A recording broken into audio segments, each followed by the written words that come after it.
Shalom. Que Dieu vous bénisse.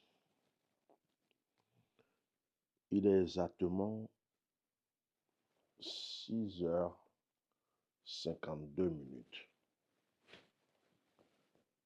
Et depuis 4h du matin, je me suis réveillé un peu en sursaut avant 4h du matin. Et je me suis réveillé avec un songe. J'ai prié pour la personne, mais je laisse cette vidéo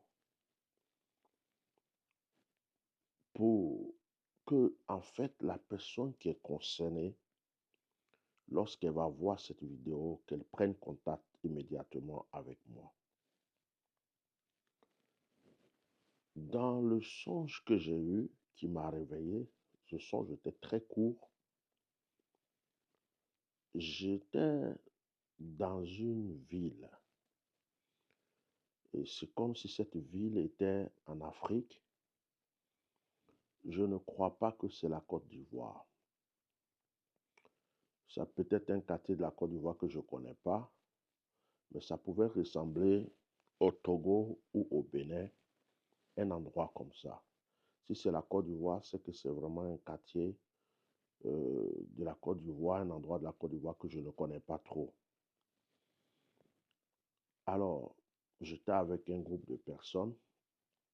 À un certain moment, c'est comme on était étrangers dans le lieu. Il y avait tellement de circulation, tellement de choses.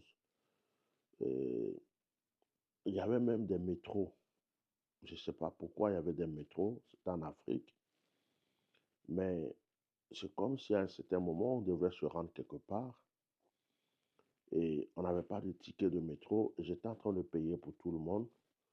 Et on envoyait des jeunes gens qui étaient de la ville nous chercher les tickets parce que tout le monde n'en avait pas. Donc on ne voulait pas avoir affaire au contrôleur. Donc on était dans un endroit, c'était comme un marché et il y avait genre un magasin. On était là, on attendait. Et à un certain moment, je suis sorti, j'ai dit, mais ça ne sert à rien d'attendre. Puisqu'il y a quelqu'un qui a une voiture qui peut nous amener faire nos courses, faire ce qu'on a à faire. On a rencontré une personne et on a voulu aller en voiture. Je ne sais pas comment ça s'est passé. J'ai laissé tomber cette histoire de métro, cette histoire de voiture. Et j'ai commencé à marcher comme si je cherchais à trouver le bon chemin pour qu'on s'en aille. C'est là que le songe devient important et intéressant. Je suis arrivé donc dans un quartier. Vous savez, les lotissements que les gens font, ils font en location. Cet appartement ressemblait à un 2 pièces, un 3 pièces, mais genre comme un étage aussi. Et je suis rentré dans une cour qui était en bordure de route pour me renseigner, parce que j'étais un peu perdu. Et quand je suis arrivé sur cette route-là, quand je suis arrivé dans cette cour-là, il y avait une femme enchaînée. Elle était enchaînée du pied, on dirait que c'était le pied droit. Et quand elle m'a vu, elle était furieuse, comme une personne possédée. Et il y avait une femme qui était là, mais il y a un monsieur qui est arrivé, un jeune homme. Il était souriant, il causait bien. Il avait un bracelet en cuir, comme en peau, comme vous savez, genre les talismans là, sur la main droite.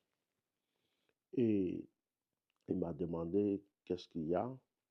Je lui ai dit que je cherchais une route pour aller dans tel endroit. Il m'a dit, oh, il fallait passer là, là, là, tout ça. Et au moment où je sortais de la cour, j'ai fait demi-tour et je lui ai demandé, cette femme-là, qui est là, ça fait pas longtemps qu'elle a ce qu'elle a. Il dit oui. Il dit, mais elle a un enfant qui vient d'arriver du Canada. Il dit, oui, c'est moi. Il dit, mais ça fait combien de temps? Il dit, ça fait 3 heures qu'elle a attaché comme ça parce que c'est comme ça a débuté comme un début de folie. Alors j'ai rigolé, je lui ai dit, ce n'est pas un début de folie. C'est une attaque de la sorcellerie. Parce qu'elle-même, elle a un pouvoir. Et elle fait le combat spirituel avec ses sœurs. Et quand son enfant qui est quitté au Canada est arrivé, ses sœurs ont voulu tuer son enfant. Donc elle s'est battue avec eux sur le plan spirituel et c'est eux qui ont lancé un sort. C'est en voulant protéger son fils qu'elle a eu ce sort. Il suffit que je prie pour elle. Alors, je dis, vous n'êtes pas chrétien, je vois que tu as des talismans. Il dit, oui, nous, on connaît pas l'église et tout ça, on est des animistes. Je dis, je vais quand même prier pour elle. Et je suis allé lui imposer les mains. J'ai prié pour elle, j'ai chassé les démons. Elle a été délivrée. Elle a été délivrée et j'ai donné des conseils donc à ce jeune homme-là et à la femme. C'est après mon sommeil a disparu et j'ai commencé à prier jusqu'à là à 6 heures. Je vais continuer jusqu'à 7 heures. Je fais cette vidéo pour dire à une personne, si tu te sens concerné, parce qu'un son, ça ne veut pas forcément dire tout ce qu'on a dit. Tout ce que j'ai raconté ne veut pas dire forcément que c'est toi ou ce n'est pas toi. Mais si tu as un fils au Canada, si ton fils vient de te rendre visite et que tu ne te sens pas bien, tu es concerné. Si ton fils est en train de se préparer à venir et que tu sens que tu ne te sens pas trop bien, tu es concerné.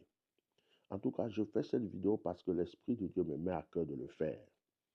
Parce que quelqu'un est concerné. Alors, je vais prier déjà pour cette personne encore à distance. Et je prie que le Saint-Esprit ne cesse de localiser toutes les personnes qui sont concernées. Et je prie pour la délivrance totale de cette femme. Je prie pour la délivrance totale. Et je prie pour la protection de son fils. Je profite pour prier pour tous les parents en Afrique qui ont leurs enfants en Europe, aux États-Unis, au Canada, en France, partout. Si à cause de l'avenir de votre enfant, ils sont en train de vous attaquer, que le Seigneur neutralise tout cela. Je prie pour la réussite de tous les enfants, des parents qui ont lutté pour que les enfants s'en sortent, aillent faire des études et tout. Vous savez, souvent les gens prennent la sorcellerie, mettent dans des enfants quand ils s'en vont en Europe pour qu'ils aillent et qu'ils ne réussissent pas. Je sais de quoi je parle. Mais qu'au nom de Jésus, la protection divine soit sur vous, votre famille et sur tous ceux que vous aimez. Je vais m'arrêter là avec cette vidéo. Si quelqu'un sent des oppressions spirituelles, si quelqu'un sent des attaques spirituelles sur le plan familial, ou à cause d'un projet, ou à cause de son enfant, ou à cause de qui que ce soit, ou de quoi que ce soit, prenez contact avec moi. Mon numéro est sur WhatsApp et YouTube. Alors, vous pouvez vérifier et le voir. Je le donne en public comme ça, mais on ne m'appelle pas directement. On me laisse d'abord des messages et c'est après que je rappelle. Alors, c'est le plus 33 619 98 68 95. Que la grâce de Dieu soit avec vous, que la protection divine ne vous quitte jamais. Que tout ce qui est fait contre votre vie, le matin, la journée ou la nuit, ne réussisse pas. Que la protection divine soit sur vous, vos enfants. Que la protection divine soit sur votre maison. Que la protection divine soit sur votre entreprise. Si à cause de vos projets, si à cause de ce que Dieu vous donne ou de ce que vous avez, on veut vous faire du mal, que ce soit le retour à l'envoyeur. Ce matin, j'ai beaucoup prié. J'ai vu la grâce de Dieu, j'ai vu la présence de Dieu, j'ai vu la manifestation du Saint-Esprit. Je prie que cela vous localise dans le nom puissant de Jésus. Partagez massivement cette vidéo pour que la personne concernée puisse me contacter. Merci. Shalom.